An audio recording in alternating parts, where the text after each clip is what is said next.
Ivoiriennes, Ivoiriens, mes chers compatriotes, il est des moments dans la vie des hommes, des peuples et des nations où la conscience que notre destin collectif transcende la somme de nos individualités et nous impose de franchir les limites de nos égos personnels, nous conduit à rechercher dans nos actes et dans nos discours le succès de la collectivité. Cet impératif sacrificiel est particulièrement ardent et nécessaire en cette période de péril grave et imminent sur nos vies, nos libertés, nos droits civiques et politiques, en un mot, sur notre démocratie.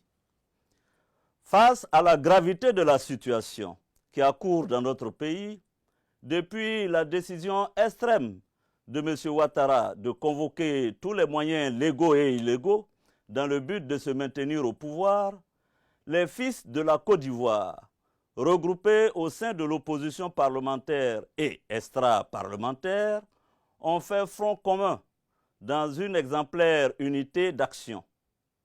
Depuis plus d'un mois, l'opposition politique ivoirienne se bat courageusement et dignement avec les instruments du droit et de la mobilisation populaire contre cette félonie qui défigure notre pays. Devant la violation flagrante de notre Constitution, le sang de nos compatriotes qui est versé chaque jour et le parjure déshonorant dont s'est rendu coupable l'ex-président, j'ai décidé de m'assumer et de prendre la parole. Je prends la parole car mon honneur me le commande. La dignité de notre pays l'exige et le souvenir du sacrifice de tous ces illustres fils du pays tombés pour la défense des valeurs de la République et de la démocratie me l'ordonne. Face à la mobilisation du peuple de Côte d'Ivoire, et vu le peu d'empressement de notre armée nationale à participer à l'hécatombe à laquelle il l'invitait, M. Alassane Ouattara a mobilisé pour servir sa cause, hélas, de nombreux miliciens et supplétifs armés qui mènent actuellement notre pays au chaos, en massacrant à l'arme blanche et même à l'arme de guerre nos compatriotes qui manifestent les mains nues. Ces hordes endoctrinées tailladent à la machette leurs pauvres victimes, allant jusqu'à incendier des habitations avec leurs occupants à l'intérieur. Un programme de repérage systématique des partisans de l'opposition en vue de leur élimination est en cours. Mes chères concitoyennes, mes chers concitoyens, c'est le lieu pour moi de saluer votre mobilisation exemplaire qui a permis de faire échec à la pire farce électorale de l'histoire de notre nation, orchestrée, comme vous le savez, piteusement par M. Alassane Ouattara, engagé dans son aventure effrénée et périlleuse de s'éterniser au pouvoir. Bravant ce peuple qu'il a vomi et rejeté, il entend s'autoproclamer pour la 3e fois président de la République. Nous ne l'accepterons jamais, disons-le tout net. Notre pays est désormais placé dans un contexte de vacance du pouvoir présidentiel, car celui qui tente maladroitement de s'imposer n'en a ni le droit ni la légitimité. En ce moment historique, il n'y a de place ni pour les trahisons, ni pour les demi-trahisons. C'est donc la raison pour laquelle l'opposition responsable, constatant la vacance du pouvoir présidentiel, a décidé, dans le cadre de l'espérance due au peuple, d'ouvrir une transition politique. Le Conseil national de transition a été créé pour assurer les charges exécutives de l'État, assurer le fonctionnement régulier des organes et des institutions républicaines durant toute la période de transition. L'ancien président de la République, son Excellence M. Henri Konan Bédié, président du PDCI-RDA, a été désigné pour présider le Conseil national de transition dont je suis membre. Installé dans le schéma mental de tous les dictateurs tropicaux, M. Alassane Ouattara a basculé dans la violence aveugle en déchaînant une répression brutale via ses forces endoctrinées contre les principaux leaders de la transition. Ainsi, le président Henri Konan Bédié, président du Conseil national de transition, est l'objet d'un blocus à son domicile. D'éminents membres du Conseil national de transition ont essuyé des attaques à l'arme de guerre contre leur résidence ou ont échappé tout simplement à des assassinats et à des enlèvements. M.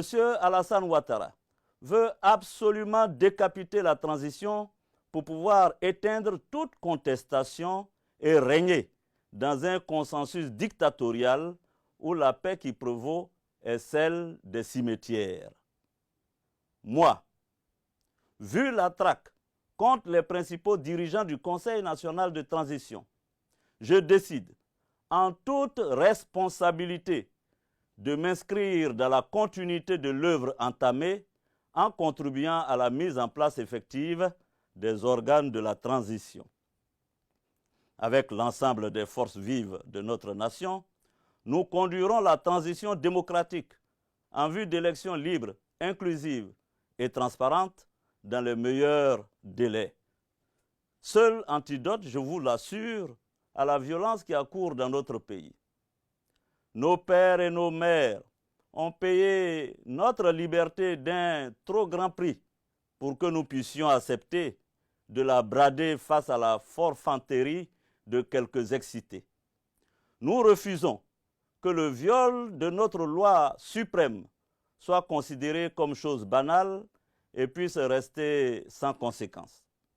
Nous n'accepterons pas que pour la gloire d'un individu, un individu seul, notre pays comptabilise aujourd'hui plus de 100 morts et plusieurs milliers de blessés en moins de 2 mois, que des milliers de nos concitoyens soient emprisonnés parce qu'ils ont exercé leur droit à la liberté d'expression et de manifestation, et que des hommes politiques soient assiégés, traqués, pour avoir exigé le respect de la loi, rien que le respect de la loi.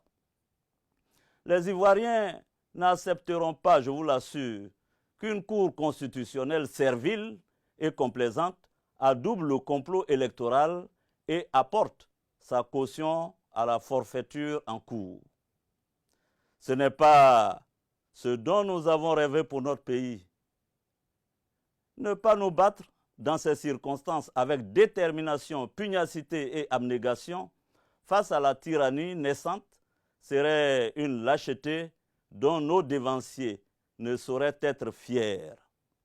C'est pourquoi, malgré les difficultés, malgré les douleurs, malgré les horreurs, en dépit de nos faiblesses, de nos manquements, de nos erreurs, voire de nos fautes, il faut qu'ensemble, chers compatriotes, nous puissions nous lever pour dire non à la dictature et faire barrage à l'ex-président de la République, Alassane Ouattara, qui veut prendre la Côte d'Ivoire tout simplement en otage.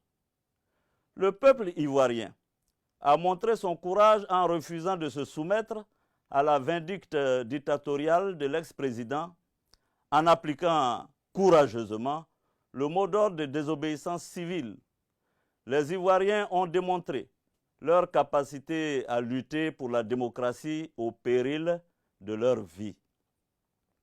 Je m'adresse ici et maintenant au corps constitué et à nos vaillantes forces de défense et de sécurité. Au corps constitué, appelant à votre sens élevé de l'intérêt supérieur de la nation, je vous demande de désobéir aux ordres illégaux et de rallier le Conseil national de transition. Aux forces de défense et de sécurité, vous me connaissez, chers soldats, des années durant, nous nous sommes battus dans les broussailles comme dans les agglomérations. Notre idéal était d'apporter à la Côte d'Ivoire la démocratie et la liberté. Je voudrais vous dire aujourd'hui que malgré tout, rien n'est perdu. Je voudrais vous dire que nous ne pouvons pas, nous ne devons pas, par peur et par poltronnerie, laisser s'installer durablement la dictature clanique de M. Alassane Ouattara et contempler l'empire de la terreur s'étendre dans notre pays et prendre possession de l'âme de notre nation.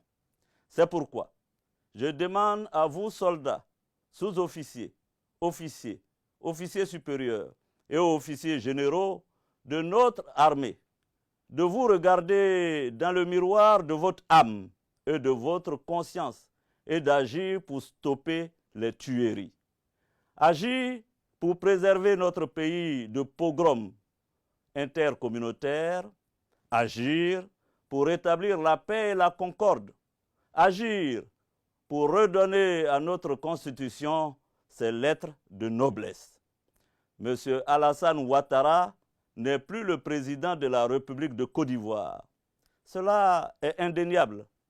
Ayant épuisé son deuxième et dernier mandat, il ne peut plus exercer les charges et la fonction de chef de l'État. Il s'agit pour vous, dans l'honneur et la dignité, de mettre un terme au spectre de la guerre civile qui menace tous les jours notre pays. Pour terminer, j'appelle toutes les forces vives de la nation, les jeunes, les femmes, toutes les couches de notre beau pays balafré et assassiné, à se lever. Nous devons poursuivre la désobéissance civile avec plus de détermination dans nos villes et villages afin de faire respecter la volonté de la grande majorité des Ivoiriens. Chères concitoyennes, chers concitoyens, entre l'oppresseur et le peuple opprimé, il nous faut choisir. Et ce choix, c'est maintenant. Personne ne peut prétendre aimer la Côte d'Ivoire plus que l'Ivoirien. Personne ne viendra nous libérer à notre place. Nous ne devons compter que sur nous-mêmes pour vaincre ou périr. Et nous vaincrons car nous avons la vérité et Dieu est avec nous. Que Dieu bénisse la Côte d'Ivoire. Je vous remercie.